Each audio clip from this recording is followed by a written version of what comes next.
What really happens when a 250-pound sack of muscle, spray tan, and pure, uncut ego tries to punch a 90-pound, 80-year-old man who just stands there? You think you know this story. You've seen the clips. You've heard the legends. But I was there. I saw the whole thing. And trust me, the punch isn't even the real story. Welcome back to Tales of Wonder.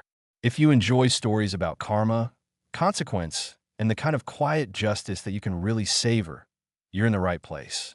Go ahead and hit that subscribe button and ring the bell so you never miss a tale. Now, let's begin today's story. The universe, in its infinite and often cruel sense of humor, had decided that my life's ambition would culminate in a 300 square foot box in a strip mall that smelled like failure and old fries. I am, or rather was, the proud proprietor of the Alchemist's Key. We, and by we I mean alone, staring at the wall, specialized in artisan key cutting and for a brief, optimistic period bespoke shoelaces. My shop was the sad, beige filling in a concrete sandwich of absurdity. On my left, I had Chad the Rhino Mulligan in his temple of testosterone, Rhino-Charge, MMA, and fitness. On my right, I had Mr. Wu and his place was just called the Willow Creek Community Harmony Center. You could not invent two more different human establishments if you tried. Rhino-Charge MMA was an assault on the senses.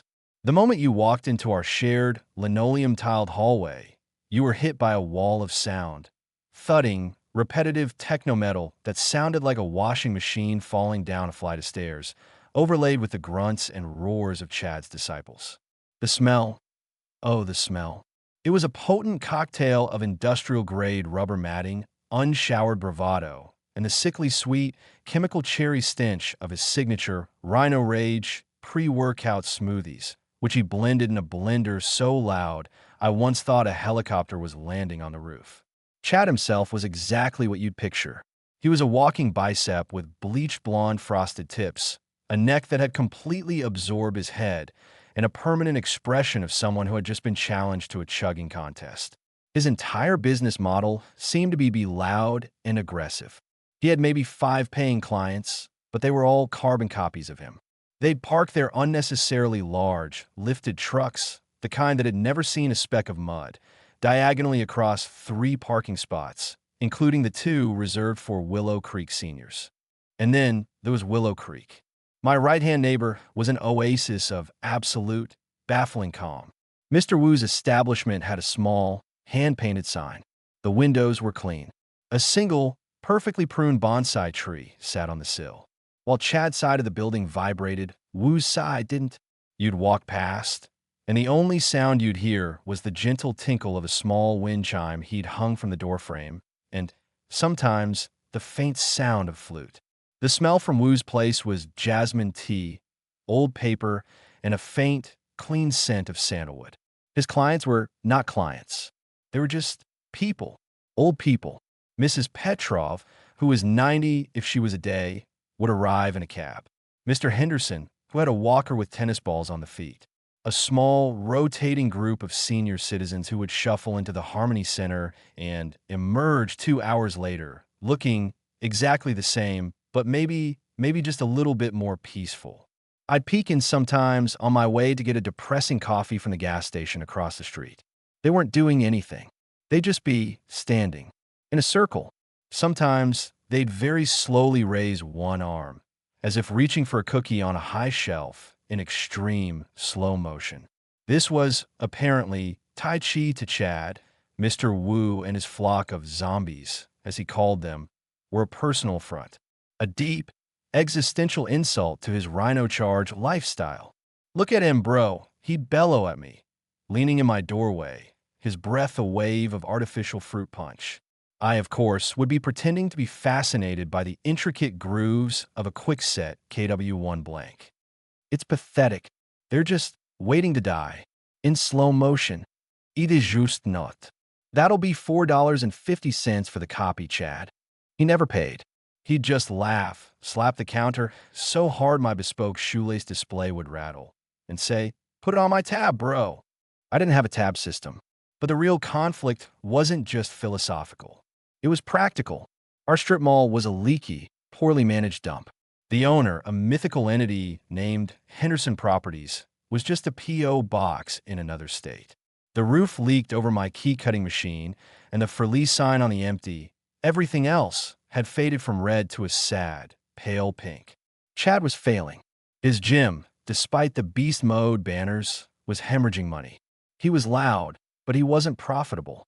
And like all men whose empires are built on a foundation of pure, gaseous ego, he couldn't blame himself. He blamed everyone else. He blamed the economy. He blamed the landlord for the leaky roof fare. He blamed the gas station for not selling his Rhino-Rage energy drink. But most of all, he blamed Mr. Wu. It started small. First, it was the music. Chad's gym was already loud, but now it became weaponized. He'd wait. He'd watch for Mrs. Petrov and her crew to arrive, usually at 10 a.m. And at 10:01 a.m., he would crank his sound system, which I'm convinced he'd stolen from a professional concert, to a level that wasn't just audible. It was geological. The walls of my key shop would literally shake. The tiny brass pins I used for rekeying locks would dance across my workbench like popcorn in a hot pan. I'd look over at Wu's, and his entire storefront window would be flexing, vibrating in time with a bass drop from a song that seemed to be exclusively about violence and poorly spelled brand names. Mr. Wu, for his part, did nothing. He didn't complain. He didn't even look annoyed. I saw him once, during one of these sonic attacks, come out to water his bonsai. He just watered it, as if the air wasn't currently being torn apart by a man screaming about crushing his enemies. This, of course, only made Chad angrier. His aggression was like a thirsty animal, and Wu's peace was like a mirage. The more Wu refused to engage, the more Chad needed him to. The next escalation was the parking. Chad and his rhinos began accidentally parking their monster trucks in the designated senior drop-off and handicap spots right in front of Wu's door. This meant Mrs. Petrov and Mr. Henderson had to park way out by the road, a cracked, pothole-filled expanse of asphalt, and make their slow, careful way across. I saw Mr. Wu, a tiny man who couldn't have weighed more than 110 pounds, go out on a rainy Tuesday and personally, patiently, escort each one of his students from their cars to his door, holding a large, simple black umbrella over them. He never said a word to Chad. He just adapted. Chad was losing his mind. He was a bully, and a bully requires a reaction. A cower, a cry, a complaint, something. Mr. Wu's calm, his relentless, quiet dignity, was like acid to Chad's ego. The final straw, the thing that pushed this whole sad drama from a Cold War into a hot one, was the video. Chad was, of course, an influencer, which meant he had 800 followers on Instagram, most of whom were probably bots or relatives. He was live streaming constantly, narrating his grind. One afternoon, he was walking back from the gas station, filming himself, when he passed Mr. Wu's center. Through the window, you could see the class. They were in the middle of their movement, arms rising slowly, knees bending slowly. Chad turned the camera on them. "You, check it, fam," he sneered, his voice in nasal mockery. "We got the zombie apocalypse right here. Look at this. This is what peak performance looks like for the beta generation." He zoomed in on Mrs. Petrov. "She's gonna get that cookie any day now." He barked a laugh that sounded like a seal dying. "This is Tai Chi, bro. More like Tai Cheesy. What a joke. This old fossil thinks this is martial arts." He posted it. He tagged his Rhino-Charge gym. He put a laughing, crying emoji on it. The video didn't go viral, of course. It got 45 views. But someone showed Mr. Wu. Or maybe he saw it himself. I don't know. All I know is that the next morning, for the first time since I'd opened my useless key shop, the vibe was different. The hallway felt charged. The air was thick. Chad was in his gym, his 10:01 a.m. sonic assault already underway. He had his big bay door rolled up, the one that faced the parking lot, as if to broadcast his power to the world. And then, at 10:05 a.m., Mr. Wu walked out of the Willow Creek Community Harmony Center. He wasn't wearing his usual, simple cotton tunic and trousers. He was just in a plain, gray t-shirt and a pair of dark pants. He walked past my shop. I naturally ducked behind my Never Break brand shoelace display. He didn't stop. He didn't slow down. He just kept walking. right into the thudding, screaming, sweat-soaked maw of Rhino-Charge MMA. The music in Chad's gym died abruptly. It was so sudden, the ensuing silence was like a physical blow. I crept to my doorway, peeking around the frame. The rhinos had all stopped. One guy was frozen, a 100-pound dumbbell halfway to his chest. Another was tangled in some kind of battle rope. And in the center of the gym, by the giant, peeling Rhino-Charge logo on the wall, stood Chad. And in the doorway stood Mr. Wu. He was just standing there, hands clasped loosely behind his back. He looked like a man who had gotten lost on his way to the post office. Chad was, for the first time I'd ever seen, speechless. But it didn't last. A slow, greasy smile spread across his face. He looked at his clients. He looked at Mr. Wu. And then he spotted his phone, which was already propped up on a tripod, live streaming his workout. This was not a confrontation to Chad. This was content. Well, Chad boomed, his voice echoing in the gym. He strutted over to Mr. Wu, deliberately puffing his chest, rolling his shoulders to make his traps bunch up. He was a good foot taller and, I'm estimating, 150 pounds heavier than the old man. "Look who it is, fam," he yelled to his phone. "The old fossil himself. Did you come to zombie me to death? Gonna flow at me, bro." Mr. Wu just looked at him. His expression was nothing. It wasn't angry. It wasn't scared. It was patient, like a geologist looking at a rock. "Chad Mulligan," Wu said. His voice was quiet, but it carried. It cut right through the stink of rubber and bravado. "Your video was unkind. My students, they're good people. You disturbed their peace." Chad roared with laughter. A fake, barking laugh for the camera. "Disturb their peace? Bro, I'm about to disturb your face. You think this is a game? You think this yoga," he spat the word, "is real?" He got right in Wu's face. He was bouncing now, all adrenaline and pre-workout, doing that little boxer shuffle thing. "You're my dojo now, old man. And in my dojo, we settle things." Mr. Wu did not move. He didn't even flinch. He just watched. "I'm going to show you," Chad snarled, his face turning a blotchy red.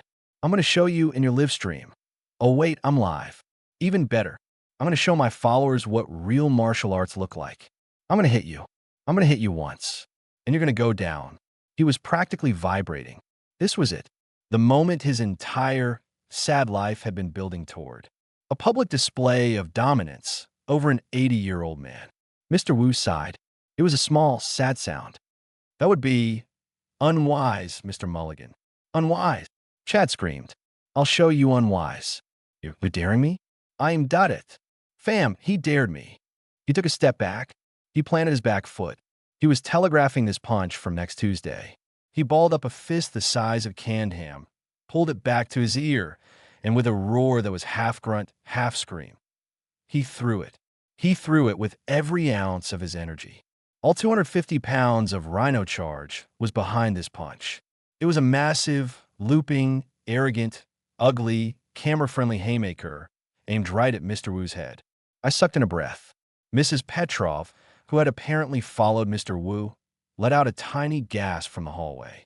And Mr. Wu, the title of this story is "The Master Didn't Even Budge." And I am here to tell you, as a witness, as the guardian of the keys and T's, that is exactly what happened. He didn't budge. He didn't block. He didn't dodge. He didn't weave. As the fist, that massive, meaty, tattoo-covered fist, came flying at his face, Mr. Wu shifted. It wasn't even a move. It was an adjustment, like a tree settling into its roots. He turned his hips, maybe a single, imperceptible inch. His left hand, which had been hanging at his side, came up, not in a block, not in a strike. It just rose. His palm, open and relaxed, met the inside of Chad's speeding wrist. His other hand, his right hand, came up and brushed Chad's elbow. It was a touch, a suggestion. What happened next was a violation of what I understood about physics. Chad was 100% committed to that punch. All his weight, all his momentum, all his rage was hurtling forward. Mr. Wu did not stop that momentum. He didn't absorb it. He redirected it. He provided a new path, a pivot point. Chad's fist, guided by that gentle, ancient palm, went past Mr. Wu's head, whistling through the air where he had been a millisecond before. Chad's own momentum, now with nowhere to go but the new path Wu had suggested, kept going. His body twisted. His arm went one way, his torso another. His planted back foot, the source of all his power, suddenly had no anchor. He was a train that had been gently nudged off its track. He stumbled. He tried to correct. His own leg got tangled with his other leg. And Chad, the Rhino Mulligan, in a glorious, slow-motion, spectacularly unathletic display, tripped. He didn't just fall. He imploded. He crashed forward, his trajectory now aimed at the floor, and he went down. He went down hard. He plowed, face first, into his own Rhino-Charge branded kettlebell rack, which then toppled over with a sound like a high school band falling off a cliff. A cloud of, was that chalk? Or protein powder, puffed up from the mats. The silence that followed was deafening. The guy with the dumbbell dropped it. The guy on the ropes just sat down. Chad's phone, still on its tripod, was still live streaming. I could see the little red live icon glowing. Mr. Wu had not moved. He was still standing in the exact same spot. His hands were now clasped loosely in front of him. He hadn't broken a sweat. He hadn't even breathed hard. He looked exactly as he had before. An old man who had gotten lost on his way to the post office. Chad was sputtering on the floor, tangled in kettlebells and his own shattered pride. Mr. Wu looked down at the wreckage of the man. He had an expression of mild concern. "You must be careful, Mr. Mulligan," Mr. Wu said, his quiet voice filling the cavernous silence. "The floors in this building are uneven, a hazard." And then, as if this whole thing wasn't already a fever dream, it got weirder. A click-clack sound came from the hallway. I turned. A woman in a razor-sharp, navy blue pantsuit, holding a leather briefcase, was walking toward us. She looked like she had taken a very wrong turn on her way to a billion-dollar merger. She ignored me. She ignored the gasping rhinos. She ignored the pile of man-child and kettlebells on the floor. She walked straight to Mr. Wu, and she smiled. "Mr. Wu," she said, her voice crisp and clear. "A pleasure. I have the final papers." She opened her briefcase. Chad, who had managed to untangle himself from a 20-pound kettlebell, pushed himself up on one elbow. He was bleeding, a little, from his nose. "Well, what? Who are you?" The woman didn't even look at him. She handed a file to Mr. Wu. "Mr. Wu is the primary representative for the Willow Creek Community Trust," she said, as if she were dictating a memo. "And as of 9 a.m. this morning, the trust is the new and sole owner of Plaza del Sol, this entire property." I think my jaw hit my workbench. The woman finally glanced down at Chad, as if noticing a piece of lint on the carpet. "Which makes you a trespasser in his building." She pulled a crisp, white envelope from her other pocket. She didn't hand it to Chad. She just dropped it. It fluttered down and landed neatly on his Rhino-Charge branded t-shirt. "That," she said, "is your 30-day notice of eviction. Your lease is terminated for," gestures around the room, "well, for multiple flagrant violations of the tenancy agreement, harassment of other tenants, noise pollution, creating a public nuisance." She looked at the phone, still live streaming. "Oh," she said, a tiny, shark-like smile playing on her lips. "And for assault." Mr. Wu just sighed, tucked the file under his arm, and turned to leave. He paused, looked at Chad one last time, a sputtering, defeated, confused, and bleeding pile of failure, and said, "I hope you find balance, Mr. Mulligan." Then he turned, walked past my shop, and went back into the Willow Creek Community Harmony Center. The tinkle of his wind chime as the door closed was the loudest, most savage sound I have ever heard. The live stream, of course, went everywhere. It wasn't viral in the way Chad wanted. It went viral as Jim Bro tries to assault senior citizen, trips over own feet. It was brutal.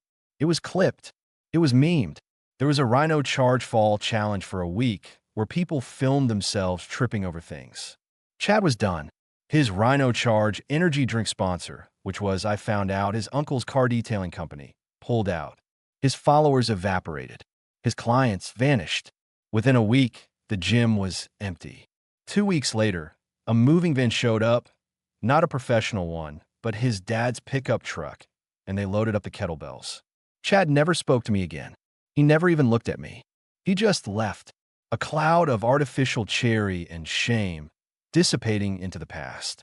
And the strip mall? It changed. The day after Chad left, a crew of very professional-looking people showed up. They weren't construction workers. They were artisans. They started, not with the roof, but with Mr. Wu's bonsai tree. They built a small, beautiful little alcove for it. Then they fixed the roof. They repaved the parking lot. They planted actual trees. The Willow Creek Community Harmony Center stayed. It expanded. They took over Chad's old space. But they didn't put in more mats. They put in a library and a kitchen for a Meals on Wheels program. And me? My alchemist's key? I was terrified. I was scraping by on bespoke shoelaces. I was sure I was next. One day, Mr. Wu came into my shop. It was the first time he'd ever been inside. He just looked around. He looked at my key-cutting machine. He looked at my wall of blank keys. He looked at my truly pathetic display of artisan shoelaces. I was holding a half-eaten gas station hot dog. I felt my entire life collapse under his calm, quiet gaze. I'm packing. I lied, my mouth full of processed meat. I'll be out by the 1st. Mr. Wu just smiled. It was a small, kind smile. This is a very specific skill, he said, touching one of my glittery gold shoelaces. Precision. Patience. He then looked at my key machine. This too. Very precise. A small adjustment, and the entire system either works or it fails. I just nodded, not understanding a word. We would like you to stay, he said. The trust we value craft. And quiet. He then handed me a new rental agreement. My rent was 1/3 of what I was paying before. However, he said, we have a suggestion. A symbiotic rental agreement. Our manager calls it. The next day, a small, elegant sign went up in my window. The Alchemist's Key, and underneath, in Willow Creek Fine Teas. I'm still cutting keys. But now I also sell Mr. Wu's imported, high-grade jasmine and oolong tea.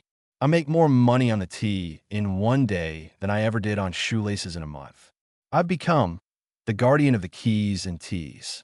Mrs. Petrov stops by every day. She buys a small bag of green tea, and she always winks at me. The mall is thriving. It's not a strip mall anymore. It's a center. There's a bakery now, a real one, a small, independent bookstore. It's quiet. It smells like tea and fresh bread and peace. I was closing up shop last night. It was late. The bookstore was dark. The bakery was quiet. I was locking my door, using one of my own keys, which I'd cut with extra precision. I looked across the hallway. The lights were still on in Mr. Wu's center. The old folks were gone. It was just him. He was alone, sweeping, just sweeping the floor with a simple straw broom. I waved. He saw me. He stopped sweeping. He put his hand up, palm flat. A simple, quiet greeting.